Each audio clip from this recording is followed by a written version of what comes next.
What's up, everybody? Welcome back to Unparalleled Universe for another action figure review, and today we're taking a look at the brand new Neca Teenage Mutant Ninja Turtles meets Universal Monsters Raphael as Frankenstein. And I've been hyped up about this figure ever since it was revealed by the homie DGDX via his amazing, mind-blowing, awesome stop motion animation. If you're not following him, be sure to go follow him right now on Instagram. That dude is super talented and he's an awesome guy. I'll leave a link to his Instagram in the description below, so go follow him. He's a really good dude. But as soon as he revealed this, I knew that I was gonna jump on it. I knew that I was all in because I love Universal Monsters. I love Ninja Turtles, and I just love the spirit of combining these two random things and giving us something crazy, unique, and just fun, you know? This is the kind of thing they used to do in the 90s a lot of times with Ninja Turtles. So I really, really dig this, and I'm excited to see where this goes. But let's go ahead and get into it, starting off with the packaging. As you can see here, we do have Raph on the front of the box. Right here, it does say Raphael as Frankenstein's monster. We get this really cool shot of the figure himself. That thing looks crazy detailed. On the side of the box, we get a look at Raph, Leo as Igor, and then Michelangelo as the Mummy, and then probably April O'Neil as the Bride of Frankenstein. So I'm really excited about those. And then we get some awesome artwork on the back, or some awesome shots of the figure, I should say, with some really old school type of font going on here, like this big, crazy, dramatic, scary stuff. It looks very cool. Over here on this side, it does say Frankenstein's monster once again. And then you can open this up, and that's where you could see the figure just hanging out, looking awesome. Look at that. He looks super cool. And then over here, we get some awesome looking photography of Raphael himself. So this looks amazing. I cannot wait to bust them out of the package and take a look. So let's go ahead and get right into it. And so here we have Raph right out of the box. And the thing that really jumps out about this figure, as soon as you take him out and lay your eyes on him, is the amount of detail that the sculpt has. They really went above and beyond with everything. That's really no surprise because Neca always does that. They do such an incredible job with their sculpting and their detail and stuff, and Raph is no exception. They really went crazy. And honestly, there's more Frankenstein to this than there is Raph, in my opinion. They did a lot of really cool little things like that feel very Frankenstein, but they're also very original. So like, I'm a big fan of Neca's take on the Frankenstein concept, and then I love how they matched it with Raph, and it just came out really, really dope. The sculpting work on him is just incredible. The design is incredible. Articulation is a little bit limited because of the complicated design, but you know, I'm perfectly fine with it. I think that he could do what you would want a monstrous version of Raphael to do. So they really did a great job with the way he looks. I just love everything that we have going on here. And yeah, man, Neca straight up killed it. I love the way this guy turned out. But let's get in close and take a look at all the amazing detail on him, because as I said before, they really went above and beyond with it. So, taking a closer look at the insane detail on him, starting off with this crazy ass looking head sculpt. Look at the different textures that we have going on the skin. Look at the different colors. We kind of have like different shades of green and then some nasty looking spots there. And just look at that, man. I love the different textures of the skin. I think it looks so cool and just adds a lot of depth to the way the figure looks, you know, and almost like a little bit of realism. Kind of comes across as like a live action movie version of these two characters. I love the way the teeth are like old looking and kind of nasty. I think that's awesome. I like how the eyes are just like unfocused and weird. Then we have some like stitches under his chin there on both sides. Oh no, not on this side. That's some more nasty looking spots. But right here we have the sutures or staples or whatever you want to call them. Same thing like on the neck. And I like how his mask is stapled to his head. That's super cool. Then we got like the big tall forehead with the staples on top. Look at that, man. That is ridiculous. Man, I really like what we have going on here. Then moving down a little bit to the neck, I like how we have the bolts. And then on this side, it's still connected to this tube or wire that comes back to this gauge on the back. And then as you can see, the gauge actually has like a cracked glass. So that's a cool little detail. And then there's another tube or wire that comes up to the front, like where his heart would be. And it's another little gauge. And then I like how his jacket has different shades and textures and stuff. You could see that it's mostly like a gray color, but they dry brushed it a little bit with some like light brown to bring out all that crazy sculpting work. Look at that, man. And we have some like red patches. I like that they made the patches red on the jacket. That's awesome. And then we do have like the the elbow pads that look really good. Oh, let's take a look at the shell here. I like how the shell has like a piece of a sewer. Like when they found him, his shell was broken. They had to put something on there to make him complete. And they just came up with whatever they could. I like how it's like bolted on there with these little brackets. That's super cool. We have a handle on the back that's holding the chains. And I like how the turtle shell has a bunch of different colors and textures and how it's cracked and just crazy looking. So that's ridiculous, man. And I like how all the little metal plates and stuff have like little bolts that you could see. I like how the chain kind of is grimy. It is a real chain, but it looks like rusty and gross. And come around to the front here, we have these little handles that could hold on to his size. And I love the size. I think those are so cool, but we'll take a look at those a little bit closer later in the video here. But yeah, I like how they can be mounted right in here.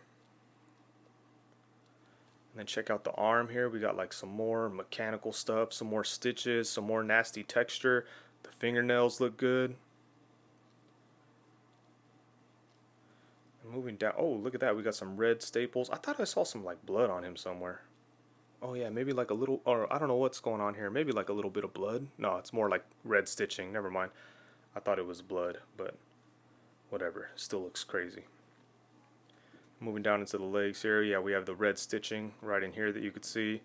And we have the Ninja Turtle style knee pads that do a nice job of covering up the joints. And then lastly, we have his big ass Frankenstein shoes that are black, but they do have some texture on there. I mean, some dry brushing to bring out some of the details. And I like how they put like the neck bolt style things down here on the ankles too. It's kind of silly, but cool, you know. But yeah, man.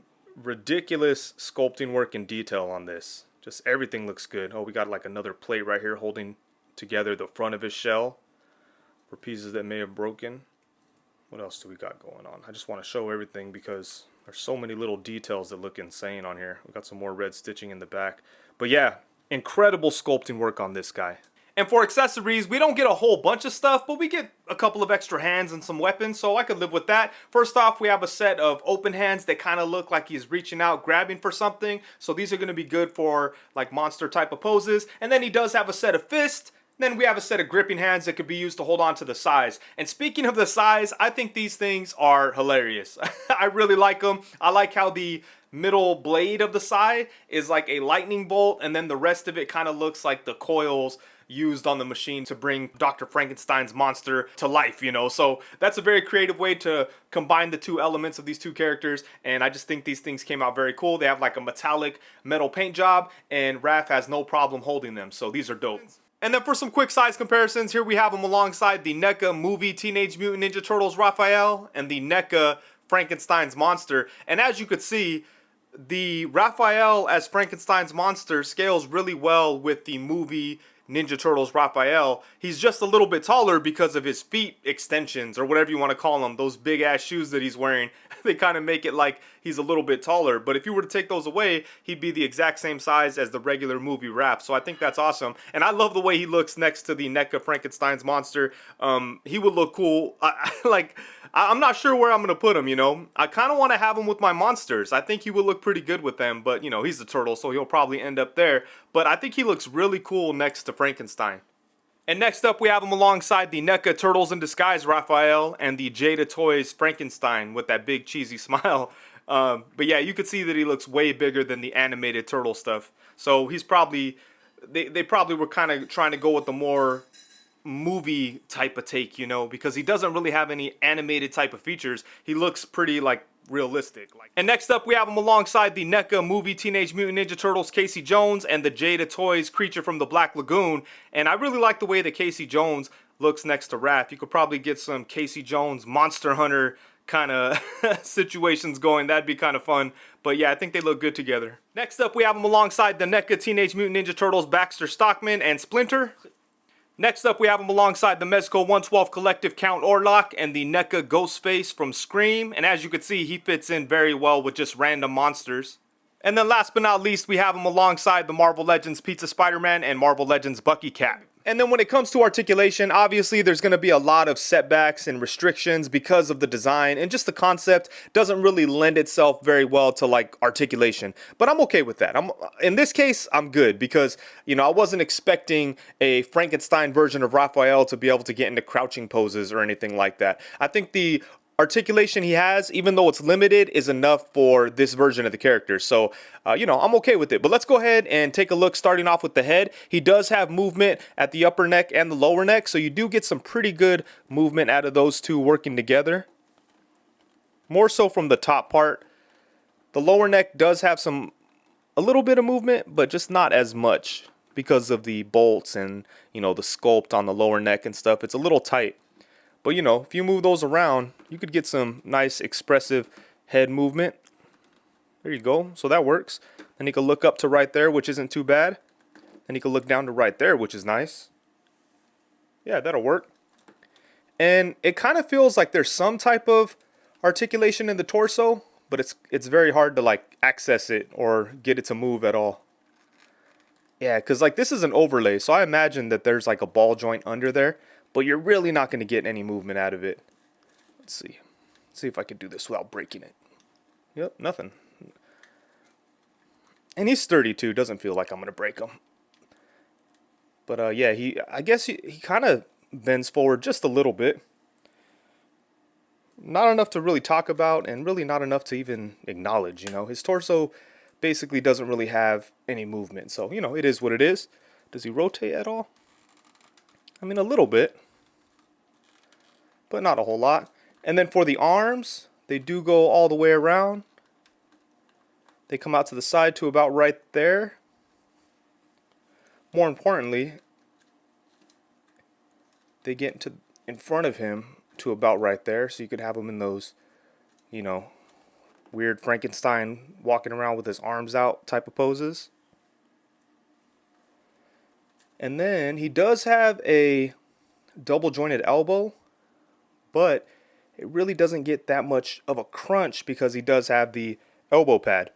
And then we also get a swivel at the top part of this joint here. So you can get his arms in front of him like that.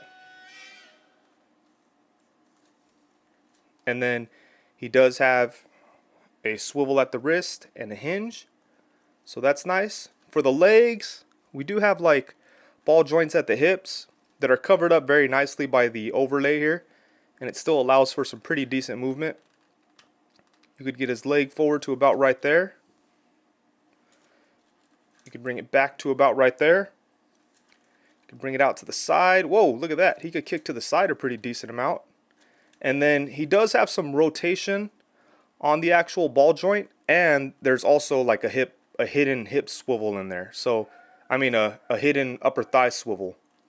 But you get some rotation on the actual hip joint as well. So pretty good, you know, rotation up here. And then he's also able to rotate at the knee. I thought he had double jointed knees, but it looks like it's only single joint, and it only bends to right there because of the knee pad. So that's about as far as that's going to go. There's no lower leg swivel, but at the foot, you could bring his big ass foot down to right here, bring it up to right here, and then we have ankle rocker. So yeah, like I said, not a whole lot of articulation, but he has enough to get him into some monster creeping around type poses. So even though it's not a whole lot, I'm okay with it. Alright, so overall, at the end of the day, when the smoke clears, the dust settles, and it's all said and done, I think this is an incredible figure. I love the sculpting work, the design, the paint, the detail, all of that is extremely impressive. I will say he is limited in the articulation department, but you know, it doesn't really matter.